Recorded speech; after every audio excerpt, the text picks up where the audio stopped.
Good evening, I'm Katerina Georgieva. Here's what's making news right now. It's just too bad that someone who really loved people and being around people may have just died alone, and that's the thing that I think a lot of us are kind of having a hard time grappling with. I think it'll have a great effect. I think it's a positive step in the right direction, and it's about time.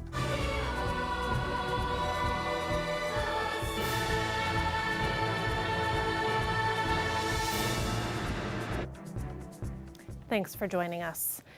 We begin tonight with a death in Windsor's homeless community. A man was found dead outside in the cold this week. It signals the importance of temporary warming centers. The Downtown Mission opening one on Wednesday because overnight shelter beds in the region continue to be full. The CBC's Jason Vio joins us live now with more. Jason, let's start with the man who died. What have you learned about him? Well, family tells us that he was 69-year-old Anatol Ribis. He died on the streets in downtown Windsor on Monday. And Windsor police say they found a person with no vital signs on Olette Avenue between Park Street and Wyandotte Street around 3:45 in the afternoon on Monday. Family says he was someone who enjoyed his own freedom and knew they were there to support him and provide a place for him if that's what he wanted. I mean, he thought of himself as kind of like, I guess, a pirate, someone who couldn't be tied down, someone who was, born to explore, born to meet new people, born to have adventures, to kind of live life on the edge. And so I think that really kind of was ingrained in him, like he wanted that life of adventure. And, to a degree, the streets provided that. Now, he said Ribis moved to Windsor last March after living in Waterloo, and there were periods of his life where he did stay with family, and he says he did enjoy kind of that comfort and love and support, but after a while he would get restless. He also says Ribis wasn't too fond of shelters. He was a really gentle guy, like he was not violent at all, so I can't even imagine him getting into a fight. And that kind of led to him getting taken advantage of in places like that. One of the things he said was like, if you came in there with a phone, the strongest person in there would take your phone, a stronger person would take that phone from you. So, it wasn't necessarily a safe place for him. Just a devastating situation for the family.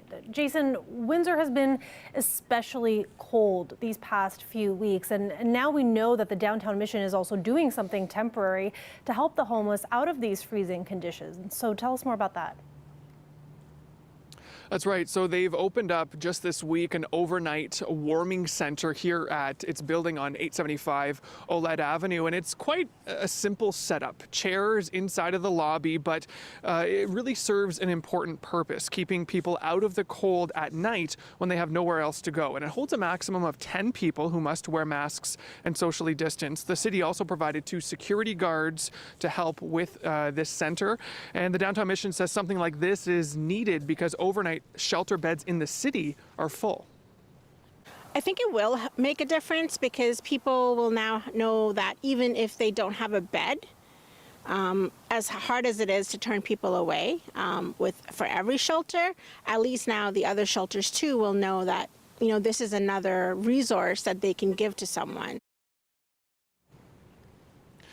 Now, the overnight shelter here opens up at 8, so in less than a couple of hours, and runs each night until 8 in the morning. The Downtown Mission says on the first night they had about 5 people, last night about 8 people, and this is set to run until next Friday, so a week from today, but that could be extended depending on the need. Katerina.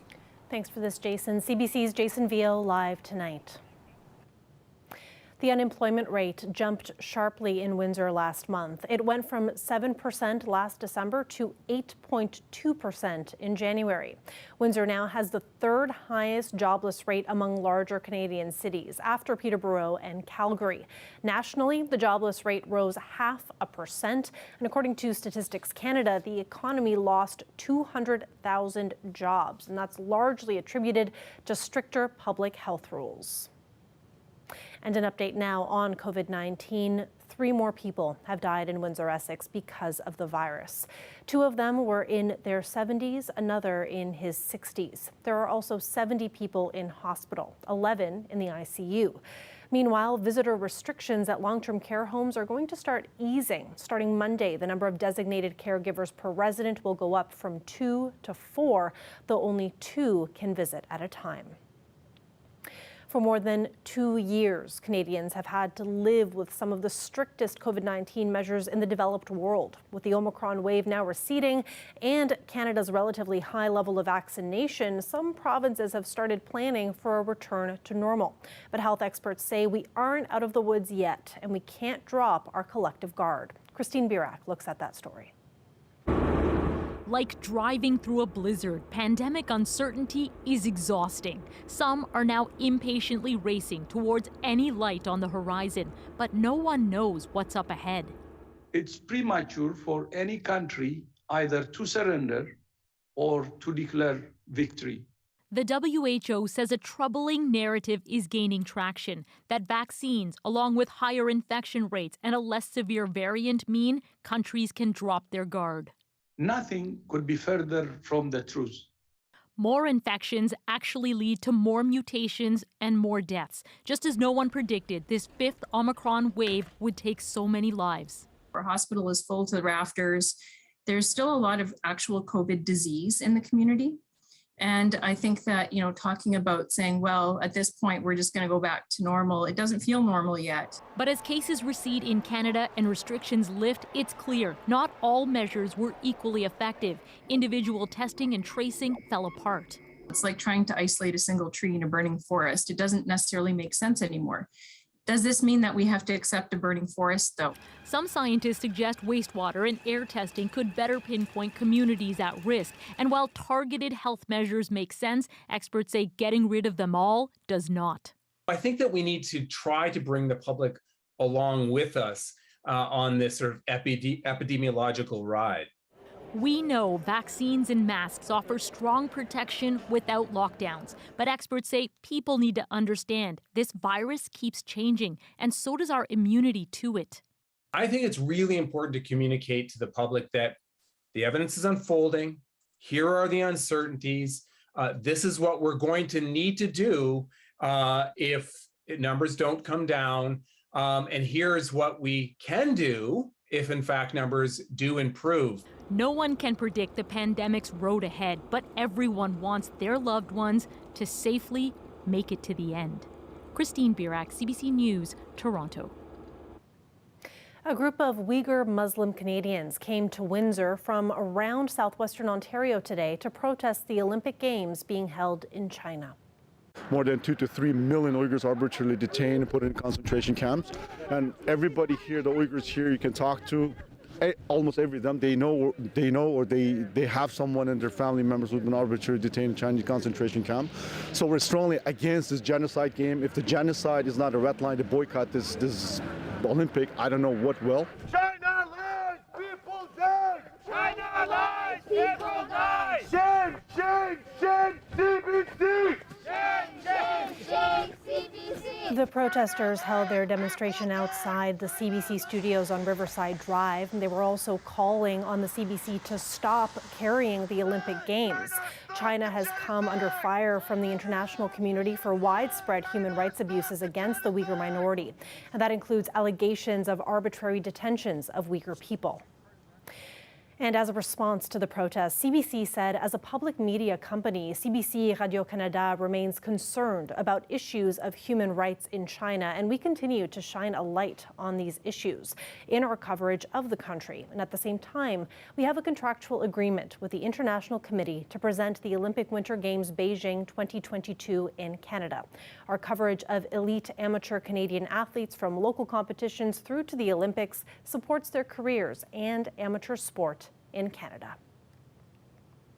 The United States is on the verge of appointing a Black woman to the Supreme Court. People involved in the legal profession and advocating for Black women on this side of the border say having a Black woman Supreme Court justice could lead to more diversity on the bench here in Canada. Dale Molnar has more.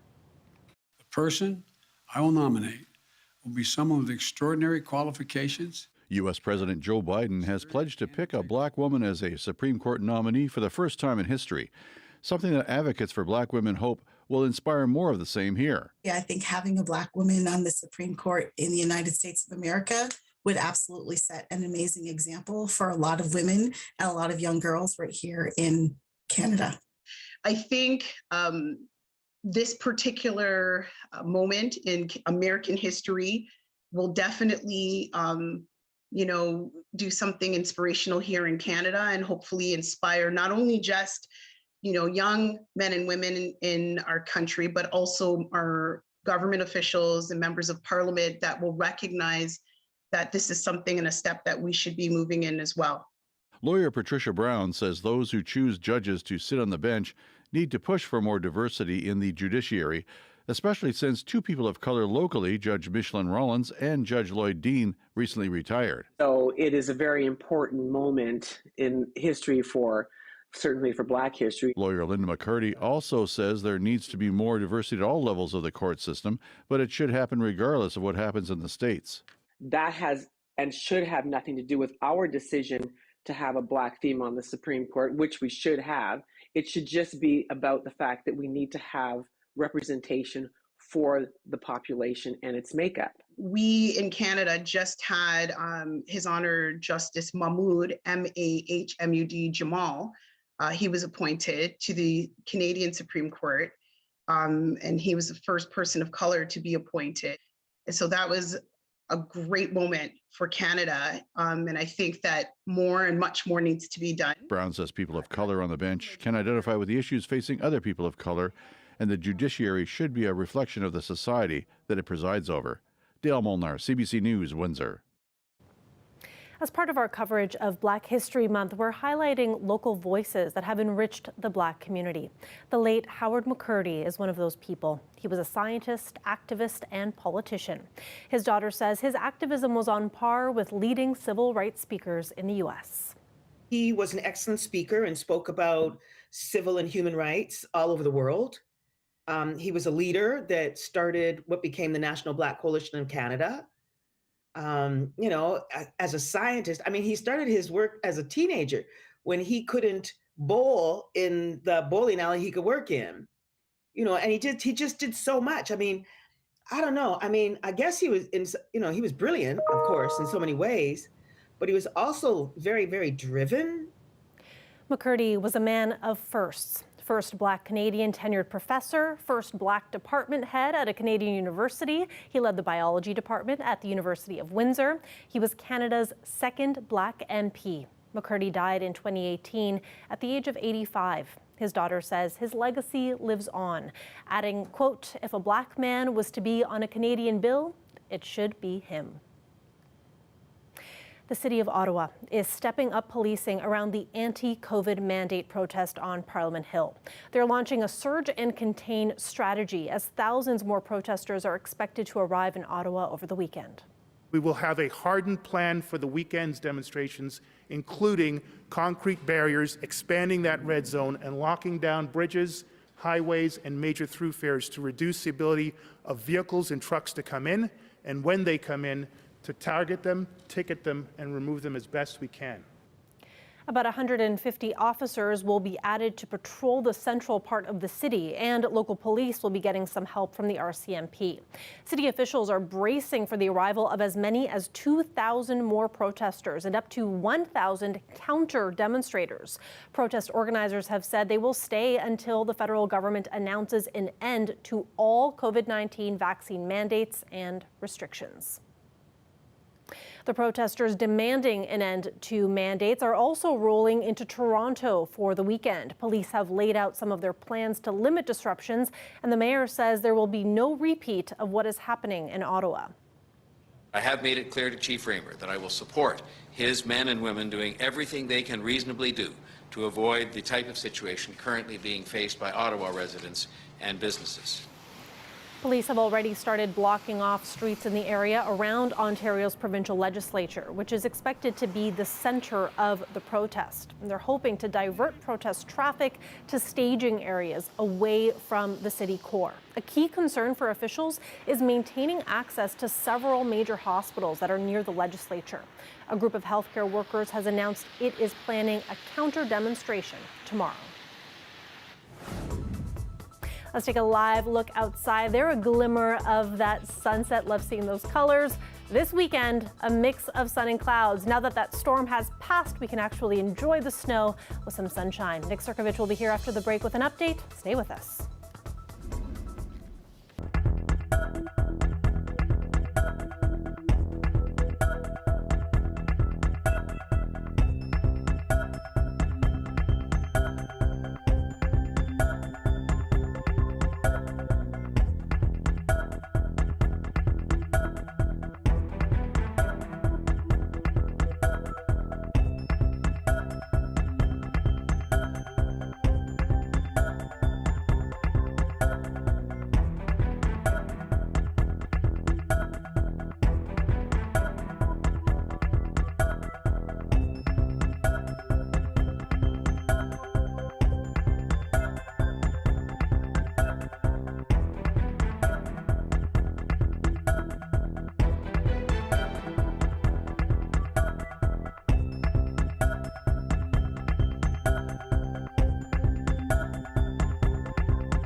Nick Cirkovich is here now for a look at our weather forecast. Nick, the storm has passed, and now it looks like we have a nice weekend to look forward to. Yeah, actually, the weekend's not looking too bad. Colder temperatures today, that's going to change those we head through Sunday.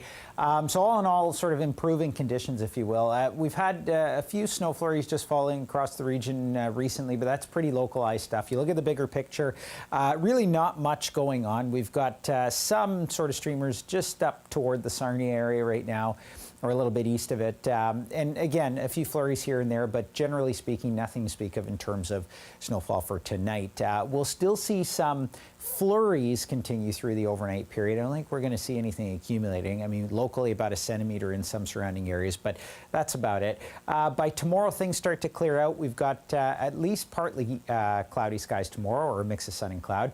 As we head through tomorrow night, we've got another system that kind of passes off to the north. Most of this should kind of push sort of Chatham, Kent, eastward. May bring with it a few flurries as well out toward the Windsor area as we move through Saturday night into Sunday morning. But again, I don't think we're really going to see any accumulations. Some areas sort of around London might see a couple centimeters, but that's really about it. Just a few flurries into Sunday as well. And then Sunday night into Monday, again, another weak system pushes through. We're looking at a few flurries passing through. I don't think we'll see much in the way of accumulations, although perhaps maybe a centimeter or so.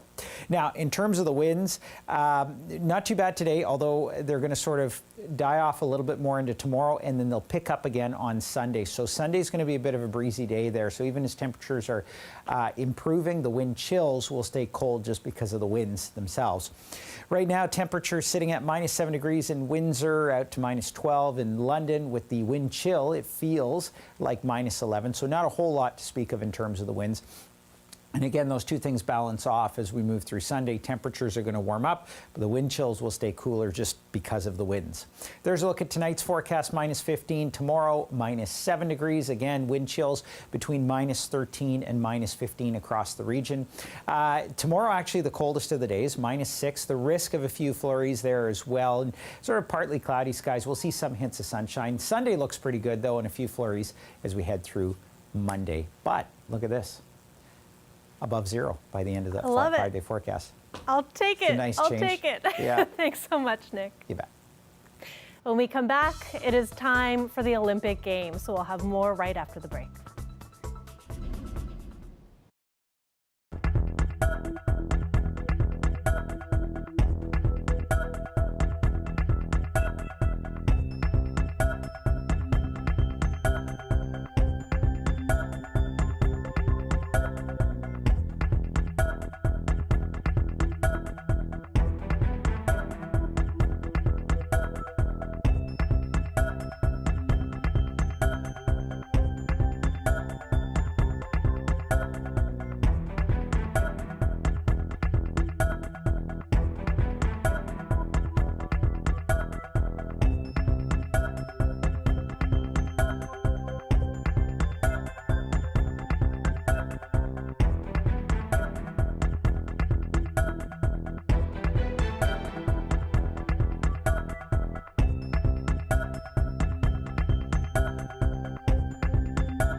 The Winter Olympics in Beijing have officially begun. The opening ceremony traditionally works as a canvas for the host nation to showcase its culture to the world. As these are the second pandemic-era games, the pomp and pageantry today were justifiably muted. But as Chris Reyes reports, there were more than a few displays of symbolism.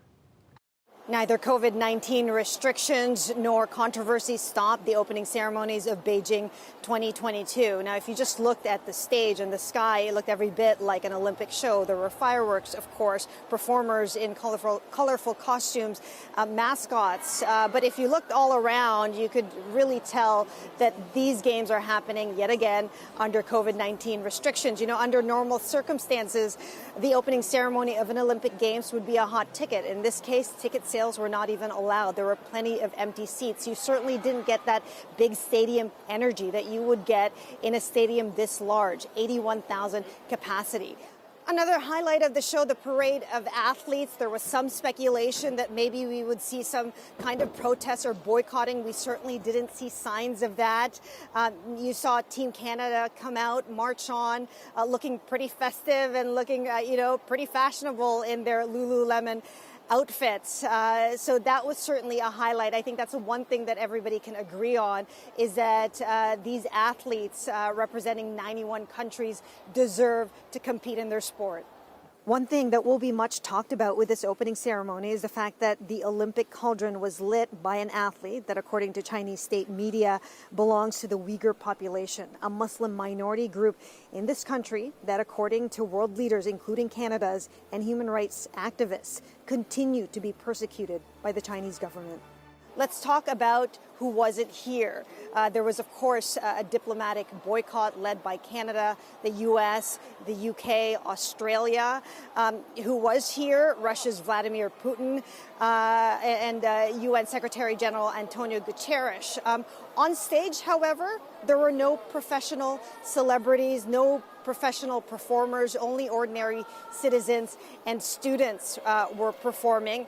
Children were also a huge part of the show, a reminder that one of the objectives of the Beijing Organizing Committee is to introduce winter sport to hundreds and millions of their citizens. So there you go, yet another Olympic Games under COVID-19 restrictions. And as it did in Tokyo, the Olympics marches on. Chris Reyes, CBC News, Beijing. Next, we have a spectacle much closer to home. A collection of bald eagles soaring and diving for fish along the Detroit River. Increasing ice coverage is pushing them closer to Peche Island and closer to anyone eager to catch a glimpse. Our video producer Mike Evans spoke with two locals who are keeping a close eye on the birds. We're starting to see lots of bald eagles along the Detroit River now because there's very little open water for them to be able to find their food. Eagles, they primarily eat fish, so they need that open water to find their food source. When I was a kid, we never saw any bald eagles around here. Why are there all of a sudden dozens or hundreds of them coming here for the winter? So bald eagles, they're one of the success stories that we do have of an endangered species in our area. Bald eagles were affected by DDT back 50, 60 years ago, and they weren't able to reproduce because when they would lay their eggs, their shells would be too brittle for the birds to be able to sit on to incubate the eggs. So now with them eliminating that pesticide, the eagles have been responded really well to that. And also the Detroit River is also a lot cleaner than it used to be. Where would be a good spot to go if you wanted to see a bald eagle on the Detroit River? So this time of year, a great spot to go observe bald eagles would be at Lakeview Park Marina. This is a great spot for photographing wildlife, particularly bald eagles. There could be 20 to 40 on any given year. They come here to kind of like feed and snatch fish from the ice and stuff like that. It's just a good spot for photography. We had a rare occurrence where they kept coming close and diving, and me and a couple of gentlemen kind of photographed them diving and interacting very close. It's just kind of a rare thing that you see more in like wildlife feature films and stuff. That happened here. Don't let the cold scare you. Get out whenever you can and enjoy your passions in life, pretty much. Just gorgeous birds. That is it for CBC Windsor News. For news anytime, you can go to our website, cbc.ca/Windsor, and you can also find our Olympic coverage if you go to cbc.ca/the Olympics. And we're also on social media as well. You can find us on Facebook, Instagram, and Twitter. Thank you so much for watching. Have a great weekend.